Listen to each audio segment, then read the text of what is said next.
Actually জন্মের ঠিকানা আছে বলে আমার মনে হয় না। এইটা আপনারা যারা বাইরে আছেন আপনারা কিন্তু অর্জন করেন নাই, এই অর্জন আমরা করেছি। আমরা বুকের তাজা রক্ত ঢেলে দিয়ে। আসসালামু আলাইকুম ওয়া রাহমাতুল্লাহি ওয়া বারাকাতুহু। কেমন আছেন কলিজার প্রবাসী ভাইরা?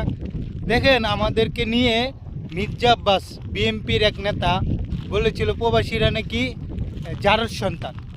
আসলে আমরা কি জারজ সন্তান? আমরা দেশের জন্য এত কিছু করতেছি, এত পরিশ্রম করতেছি, তারপরে আমাদের উপরে বাস দেওয়ার লেগা বিএনপি খাড়া লইছে।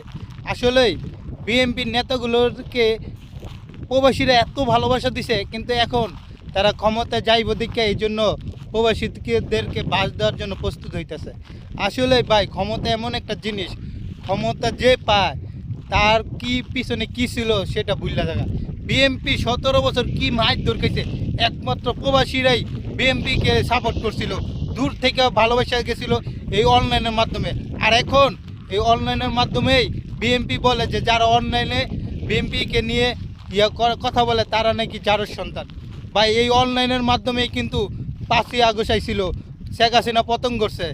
এই অনলাইন যদি না থাকতো তাহলে বিএনপি আর ক্ষমতা যাওয়ার স্বপ্ন দেখতো না। বিএনপি এখন অনলাইনে যারা কাজ করে, যারা প্রবাসী আসে তাদেরকে ধোলাই করতেছে।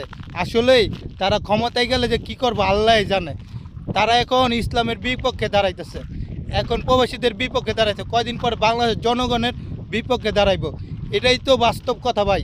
বিএনপিকে ভোট দিয়ে পাশ না করে জামাত শিবিরকে পাশ করান, ইনশাল্লাহ দেশ উন্নত হইব।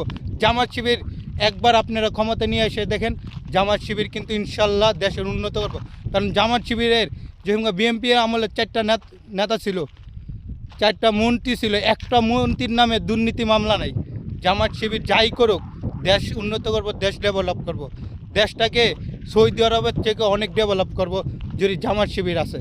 আর বিএনপি যদি আসে, দেশটা যে জায়গায় আছে না আরও ডাউন করে দেবে। এত চাঁদাবাজি, এত খুন খারাপি, এত লুটপাট হবে যা বলার বাইরে। অনেক পুরান মানুষ বলে যে বিএনপির আমলে গরু রাখতে পারতো না। বাস্তব জিনিস আমরা এখন দেখতেছি যে বিএনপি কি করছে। বিএনপিকে মন থেকে ভালোবাসতাম, কিন্তু বিএনপির কার্যক্রম কারণে বিএনপির থেকে মন উঠে যেতেছে গা। ভাই, ভিডিওটা বেশি বেশি করে শেয়ার করবেন আর সবাইকে দেখার জন্য অনুরোধ করলাম। আমাদের কলিজার ভাইরা, কলিজার প্রবাসী ভাইরা, এই যে মির্জা আব্বাস আসলে একটা মাদারি।